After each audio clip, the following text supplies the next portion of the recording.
ಏರಿಯಾಗೂ ಹೋಗ್ತಾ ಇದ್ದೀವಿ. ಏನಂತ ಎಲ್ಲಿ ನಿಮಗೆ ಎಜುಕೇಷನ್ ಇದೆಯಾ, ಸ್ಕೂಲ್ ಮಕ್ಕಳು ಚೆನ್ನಾಗಿದೆಯಾ, ಗೌರ್ಮೆಂಟ್ ಸ್ಕೂಲು.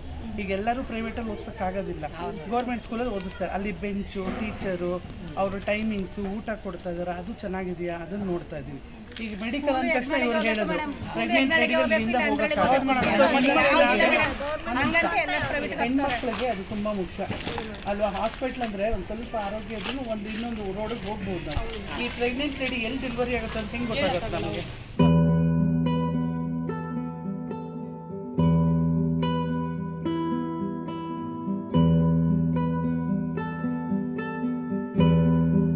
ಸರ್, ನಾವು ಬ್ರ್ಯಾಂಡ್ ಬೆಂಗಳೂರು ಅಂತ ನಮ್ಮ ಕಾಂಗ್ರೆಸ್ ಸರ್ಕಾರ ಏನು ಮಾಡಿದೆಯೋ ಇದ್ರ ಬಗ್ಗೆ ಎಲ್ಲ ಕಡೆಯೂ ಪ್ರತಿಭಟನೆ ನಡೀತಾ ಇದೆ.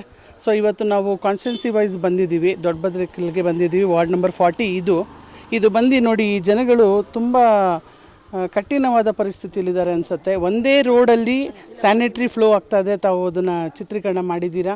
ಮತ್ತು ಫುಲ್ಲು ನಮ್ಮ ಗಾರ್ಬೇಜಸ್ ಇಲ್ಲೇ ಇದೆ, ಮತ್ತು ಎಲ್ಲ ಮನೆ ಮುಂದೇನೂ ಸ್ಯಾನಿಟ್ರಿ ಪಾಸ್ ಆಗ್ತಾಯಿದೆ. ಸೊ ಅದು ಓಪನ್ ಆಗಿದೆ, ಮಕ್ಕಳು ತುಂಬ ಚಿಕ್ಕ ಮಕ್ಕಳಿದ್ದಾರೆ ಇಲ್ಲಿ ನಾವು ವೀಕ್ಷಿಸುವಾಗ. ಸೊ ನಮ್ಮ ಸರ್ಕಾರ ಬಂದು ಹೇಳ್ತಾ ಇದೆ ಬ್ರ್ಯಾಂಡ್ ಬೆಂಗಳೂರು ಮಾಡ್ತಾಯಿದ್ದೀವಿ ಅಂತ. ಆ ಬ್ರ್ಯಾಂಡ್ ಬೆಂಗಳೂರಲ್ಲಿ ಇದು ಒಂದು ವೀಕ್ಷಣೆ ಮಾಡ್ಬೋದು, ಒಳ್ಳೆ ಆರೋಗ್ಯ ಕೊಡ್ತೀವಿ ಅಂತ. ಎಲ್ಲಿಂದ ಕೊಡ್ತಾರೆ? ಈಗ ಬರ್ತಾ ಇರುವಂಥ ಮಲೇರಿಯಾ ಎಲ್ಲ ಕಾಯಿಲೆಗಳು ಇದೆ. ಈ ಥರ ಒಂದು ಸ್ಯಾನಿಟ್ರಿ ಫ್ಲೋ ಆಗ್ತಾಯಿದ್ರೆ ಇವರು ಎಲ್ಲಿಂದ ಒಳ್ಳೆ ಹೆಲ್ತಿ ಬೆಂಗಳೂರು ಕೊಡೋಕ್ಕಾಗತ್ತೆ? ಆರೋಗ್ಯನ ಇವರು ಹೇಗೆ ಕೊಡೋಕ್ಕಾಗತ್ತೆ? ಸೊ ಮತ್ತು ಗಾರ್ಬೇಜು ಅಷ್ಟೇ, ಗಾರ್ಬೇಜನ್ನು ಕ್ಲೀನ್ ಬೆಂಗಳೂರು ಅಂತ ಮಾಡ್ತಾಯಿದ್ದಾರೆ. ಎಲ್ಲೂ ಇವರು ಕ್ಲೀನ್ ಮಾಡೋಕ್ಕೆ ವ್ಯವಸ್ಥೆ ಮಾಡ್ತಾಯಿಲ್ಲ. ಮತ್ತು ಪೌರ ಕಾರ್ಮಿಕರು ಅದನ್ನು ತೊಗೊಂಡೋಗಿ ಸಂಗ್ರಹಿಸಿ ಎಲ್ಲಿ ಇಡಬೇಕನ್ನೋದು ಗೊತ್ತಾಗ್ತಾ ಇಲ್ಲ. ಸೊ ಇವು ಯಾವುದೂ ವ್ಯವಸ್ಥೆ ಮಾಡದೆ ಇವತ್ತು ನಮ್ಮ ಸರ್ಕಾರ ಈ ಬ್ರ್ಯಾಂಡ್ ಬೆಂಗಳೂರು ಅನ್ನೋದನ್ನು ತುಂಬ ವಿಫಲರಾಗಿದ್ದಾರೆ ಅನ್ನೋದನ್ನು ನಾನು ಈ ಕ್ಷೇತ್ರದಲ್ಲಿ ನೋಡ್ತಾ ಕಾಣ್ತಾ ಇದ್ದೀನಿ. ಮತ್ತು ಹಲವಾರು ಕ್ಷೇತ್ರದಲ್ಲೂ ಇದೇ ಇದೆ ಸರ್. ಬೆಂಗಳೂರಿನ ಬ್ರ್ಯಾಂಡ್ ಬೆಂಗಳೂರು ಮಾಡ್ತೀವಿ ಅಂತಕ್ಕಂಥದ್ದು ಬರೀ ಹೇಳಿಕೆಯಲ್ಲಿ ಮಾತ್ರ ಸೀಮಿತ ಆಗಿದೆ ಅಂತ ಅನಿಸ್ತಾ ಇದೆ. ಇಲ್ಲಿರೋ ಕೆಲಸ ಕಾರ್ಯಗಳು ನೋಡಿದ್ರೆ ಕೇವಲ ಒಂದೇ ಒಂದು ಮಳೆಗೆ ಇವತ್ತು ಮಳೆ ನೀರು ಸೇರಿ ಡ್ರೈನೇಜ್ ನೀರು ಸೇರಿ ಎಲ್ಲವೂ ಕೂಡ ರಸ್ತೆಗಳಲ್ಲಿ ಓಪನ್ ಆಗಿ ಬಂದಿದ್ರು ಕೂಡ ಒಬ್ಬರೂ ಕೂಡ ಇದ್ರ ಬಗ್ಗೆ ತಿರುಗಿ ನೋಡಿದಂಥ ಉದಾಹರಣೆಗಳಿಲ್ಲ ಅಂತ ಇಲ್ಲಿ ಸ್ಥಳೀಯರೆಲ್ಲ ಒಂದು ಆರೋಪವನ್ನು ಮಾಡ್ತಾ ಇದ್ದಾರೆ. ಇದು ಪ್ರಮುಖವಾದ ಕಾರಣ ಏನು? ಬೆಂಗಳೂರು ಬಗ್ಗೆ ಸರ್ಕಾರದ ನಿರ್ಲಕ್ಷ್ಯನ ಅಥವಾ BBMP ಚುನಾವಣೆ ನಡೆದಿಲ್ಲದ ಪ್ರಮುಖ ಕಾರಣ ಅಂತ ಹೇಳ್ತೀರಾ? ಎರಡೂ ಆಗುತ್ತೆ ಸರ್. BBMP ಚುನಾವಣೆ ನಡೆಸಿ ಇವತ್ತು ಒಬ್ಬರು ಕಾರ್ಪೊರೇಟರ್ ಇಲ್ಲಿ ಇದ್ದಿದ್ದರೆ ತುಂಬ ಹತ್ತಿರವಾಗಿ ಜನಗಳು ಅವ್ರ ಹತ್ರ ಹೋಗಿ ಕೆಲಸ ಮಾಡಿಸ್ಕೊಂಡಿರೋರು. ಮತ್ತು ಇವ್ರು ಮಾಡಿರೋಂಥ ನಿರ್ಲಕ್ಷ್ಯಗಳೇ ಅಂತ ಹೇಳ್ಬೋದು ನಾವು. ಈಗ ನಾವು ಈ ನಮ್ಮ JDS ಮಹಿಳಾ ಟೀಮ್ ಬಂದು ಇಲ್ಲಿ ಏನಕ್ಕೆ ಬಂದಿದ್ದೀವಿ ಅಂದರೆ, ಇನ್ನು ಮಳೆಗಾಲ ಸ್ಟಾರ್ಟ್ ಆಯಿತು. ಈ ಮಳೆಗಾಲದಲ್ಲಿ ಗುಂಡಿಗಳಿದ್ದಾಗ ಆಕ್ಸಿಡೆಂಟ್ಸ್ ಆಗೋ ಚಾನ್ಸಸ್ ಇದೆ. ಮತ್ತು ಎಲ್ಲೆಲ್ಲೋ ಕೊಳವೆ ಬಾವಿಗಳ ಥರ ಇವ್ರುಗಳು ಹಳ್ಳಿಗಳು ತೋಡಿಟ್ಟಿದ್ದಾರೆ, ಅದರಲ್ಲಿ ಎಲ್ಲರೂ ಹೋಗಿ ಹಾಳಾಗುವಂಥ ಪರಿಸ್ಥಿತಿ ಇದೆ. ಸ್ಯಾನಿಟ್ರಿ ನೀರುಗಳು ಈ ಥರ ಎಲ್ಲ ಕಡೆಯೂ ಸಿಲುಕಿ ಇದು ಮನೆಗಳ ಮುಂದೆ ಹರಿಯುವಂಥ ಚಾನ್ಸಸ್ ಇದೆ.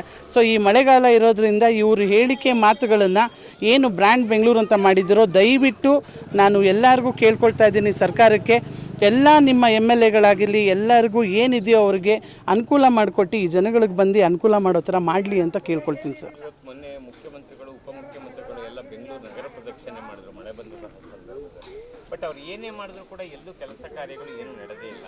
ಬಟ್ ಈ ಥರದ್ದೆಲ್ಲ ಅವ್ರ ಕಣ್ಣು ಕಾಣಲ್ವಾ, ಅವ್ರು ಬಂದು ನೋಡಲ್ವಾ ಅಂತ? ಇಲ್ಲ ಅವ್ರು ಏನು ಮಾಡ್ತಾರೆ, ಅವ್ರ ಕಾನ್ಸ್ಟಿಟ್ಯೂನ್ಸಿಲಿ ಯಾರಿದ್ದಾರೋ ಅವರು ಬೇಕಾಗಂತ ಮೇಜರ್ ರೋಡ್ಸ್ನ ಕರ್ಕೊಂಡೋಗಿ ನಾವು ಕ್ಲೀನಾಗಿ ಕೆಲಸ ಮಾಡಿದ್ದೀವಿ ಅಂತ ತೋರಿಸಿದ್ದಾರೆ.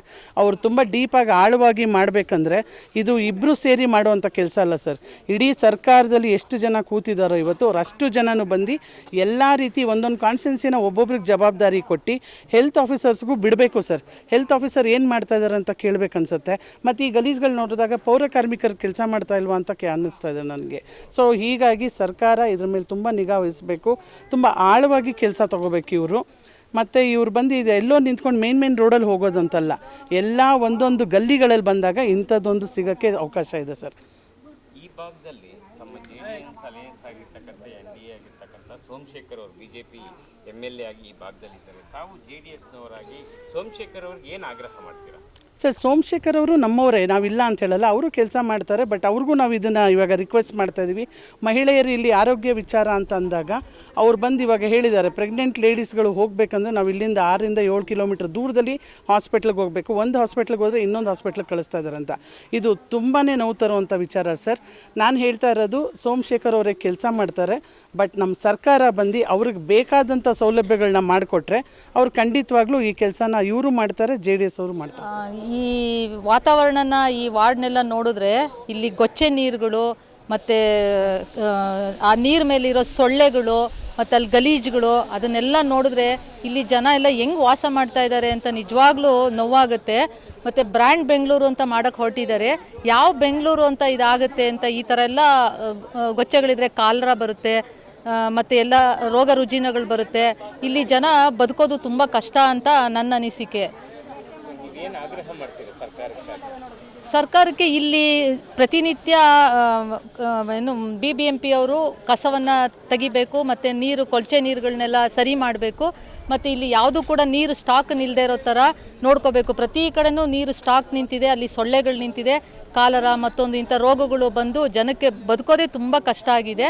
ಹೀಗಾಗಿ ನಾವು ಸರ್ಕಾರಕ್ಕೆ ಈ ಕಸದ ಸಮಸ್ಯೆಯನ್ನು ಕಂಪ್ಲೀಟಾಗಿ ನಿರ್ಮೂಲನ ಮಾಡಿ ಅಂತ ನಾವು ಆಗ್ರಹ ಮಾಡ್ತಾ ಇದ್ದೀವಿ. ದೊಡ್ಡಬಿದ್ರಕಲ್ಲು 40ನೇ ವಾರ್ಡು. ಈಗ ನಾವು JDSನವರೆಲ್ಲ ಕಾರ್ಯಕರ್ತರು ಹೆಣ್ಮಕ್ಳು ಸೇರಿಕೊಂಡು ಮಹಿಳಾ ಅಧ್ಯಕ್ಷರು ಸಿಟಿದು ಎಲ್ಲ ಬಂದಿದ್ದೀವಿ.